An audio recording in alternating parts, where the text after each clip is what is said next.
I'm quitting YouTube.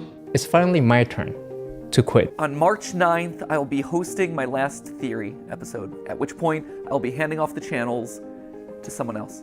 I'm quitting YouTube. So I'm a totally normal guy. I'm the normal one, maybe, if you want this. Yeah. This is a clip from 2016 of Jurgen Klopp, one of Liverpool's greatest managers. But how is he relevant to this video? Well, stay tuned to find out.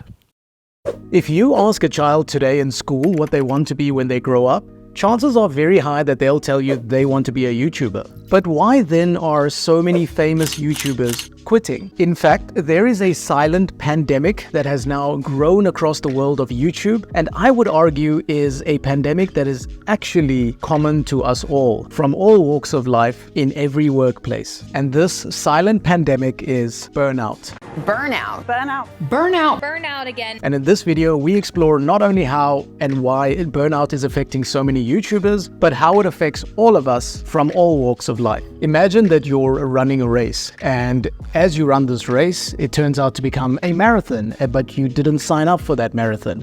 And as you run this marathon, people keep adding hurdle after hurdle after hurdle. That's kind of like how our careers go. And it's been true for YouTube as well as for the workplace as a whole. And it's basically this that's eventually led to burnout at the workplace. So if you have ever felt like maybe perhaps I'm starting to feel a little burned out, what would be the things that you would actually feel? So while burnout is not a recognized or medical diagnosis per se, the World Health Organization has now recognized it as a syndrome and a risk factor for future worsening mental health conditions such as severe anxiety and even worse, depression. And the constellation of things that keep coming up that relate to what burnout is basically down to three things. One, a sense of emotional exhaustion. People at the workplace who feel burned out feel a sense of emotional exhaustion. They just don't have any reserve anymore. Think of it like a candle that is burning from both sides. Eventually, it's going to lead to an accelerated sense of depletion in both your creative and emotional reserve. And the worst part is that most of the time it creeps up on you without even realizing it. The second thing that happens in burnout is a sense of depersonalization. This is when people feel like robots, just churning out content week after week or churning out work week after week, feeling like they're part of a cog in a giant machine that they have no sense of control over, and just getting lost in the mundane repetition of task after task after task. And finally, the third thing is that these things eventually lead to a reduced sense of accomplishment or meaning. Somebody at the workplace feeling this has a sense that no matter what they do or what they say, it doesn't really mean that much. Like a painter who no longer finds joy in their art. Or in this case, a YouTuber whose initial excitement at starting their own YouTube community starts to lose its sense of meaning. And if you take a look at these three things and compare it to some of the most famous YouTubers who are calling it quits, you can see how exactly it fits. I mean, just take a look at one of the most legendary science communicators that exists on YouTube, Tom Scott. He recently released a video that he is quitting or at least taking a step back from YouTube. And look what he says. Now it's time to take a breather. I can't keep this up. This is my dream job and I have a lot of fun doing it. I know I'm incredibly lucky, but a dream job is still a job, and it's a job that keeps getting bigger and more complicated, and I am so tired.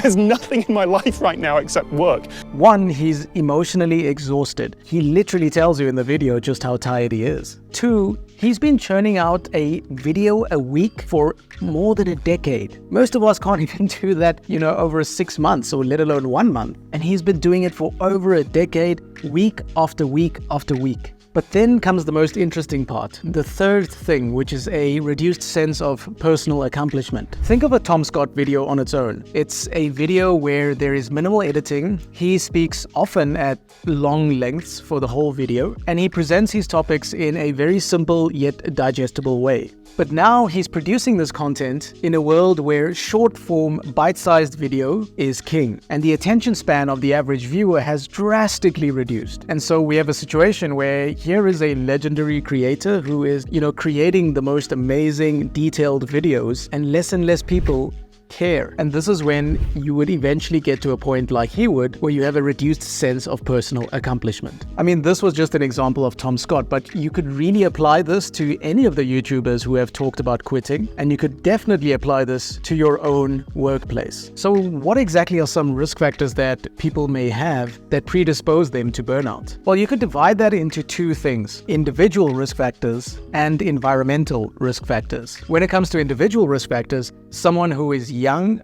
just starting out at their new workplace, and usually somebody who's living alone, probably falls under the demographic of those who are most at risk of burnout. Couple that with a sense of perfectionism, impatience, an early need for approval, and overall insecurity in their abilities drastically increases the chance of that individual facing burnout. And then you go put that individual in an environment that is unfair, overbearing, doesn't allow for any sort of autonomy or choice, bombards their employees with repetitive tasks, and doesn't align with the values of the individual, and soon you have a recipe for total and complete burnout. So how exactly would we start to address this burnout issue? Well, coming back to the YouTube example, I think it would be a good time to have a look at what Marques Brownlee, the legendary creator of MKBHD, has to say about the subject.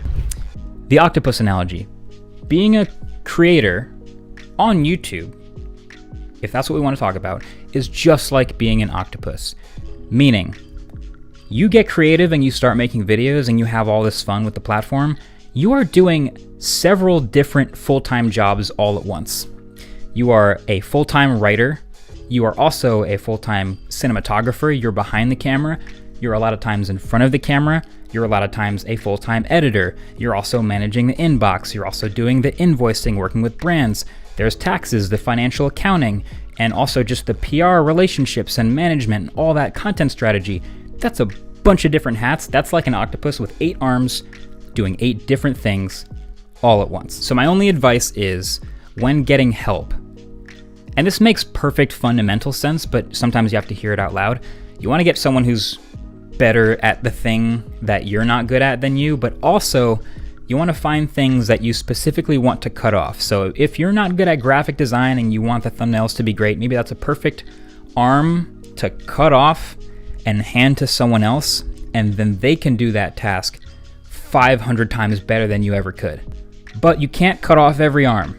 You see, for individuals, it's about building a system where you get to focus on the things that you care about the most. And I know that's not always easy in an organization or a giant company that you're just a small part of, but you could at least start with your immediate work environment. There's always things in your work environment that you would love to do the most. Focus on those things, recognize them, and make them a priority. And then understand that to really have a fulfilling career, you need work-life balance. And the only way to have a sustainable way of work-life balance is to have people in your life outside of your work environment. Be that family, friends, your spouse, your partner, your dog, anyone. And if you are in a position of more leadership, and if you are in a position where you can manage a team, find ways to delegate those tasks that don't mean as much to you or that you don't get as much fulfillment from as soon as you can. Because in the long run, that's how you end up building a sustainable career that focuses on the things that are most meaningful to you. But remember Jurgen Klopp from earlier in the video? Well, after becoming one of Liverpool's most successful managers, this is what he eventually decided. I came here and I said it the first day, as a normal guy. I am still a normal guy, I just don't live a normal life for too long now. And I don't want to wait until I'm too old for having a normal life. This is an example of someone who understands what burnout means and who takes responsibility for that. Someone who is eventually deciding what matters most to him at that point in his life.